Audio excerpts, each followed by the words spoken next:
Menteri Perdagangan RI 2015-2016 Thomas Trikasih Lembong atau yang akrab disapa Tom Lembong ditetapkan sebagai tersangka dalam kasus dugaan korupsi impor gula kristal di Kementerian Perdagangan.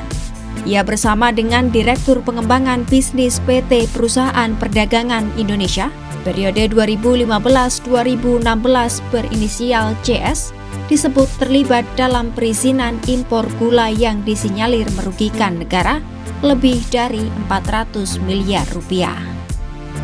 Tom Lembong pernah menakodai Kementerian Perdagangan sebelum ditunjuk menjadi Kepala Badan Penanaman Modal atau BKPM. Berbagai kebijakan pun pernah dibuat Tom Lembong semasa memimpin Kementerian Perdagangan. Apa saja kebijakannya? Saat berada di bawah kepemimpinan Tom Lembong, Kemendak membuka keran impor pangan menjelang bulan puasa 2016. Namun kala itu Tom Lembong bilang kalau pemerintah menjamin petani tetap mendapatkan harga jual pangan yang wajar meski impor sejumlah kebutuhan pokok dilakukan.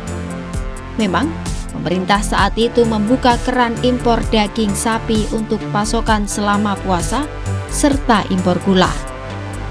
Dan saat itu, Jokowi meminta agar harga daging sapi turun menjadi Rp80.000 per kilogram. Saat menjadi Mendak, Tom Lembong juga membuat sejumlah peraturan yang akan memangkas sejumlah tahapan pengecekan barang ekspor dan impor.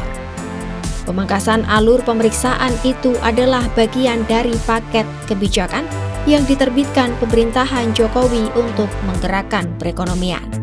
Dengan perubahan itu, pengecekan terhadap produk ekspor dan impor hanya dilakukan satu kali.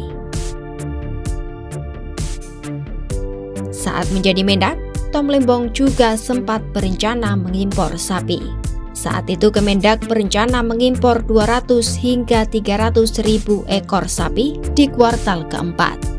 Menteri Pertanian kala itu Andi Amran Sulaiman menjelaskan, rencana Tom mengimpor sapi itu ditujukan untuk stok kuartal 1 2016.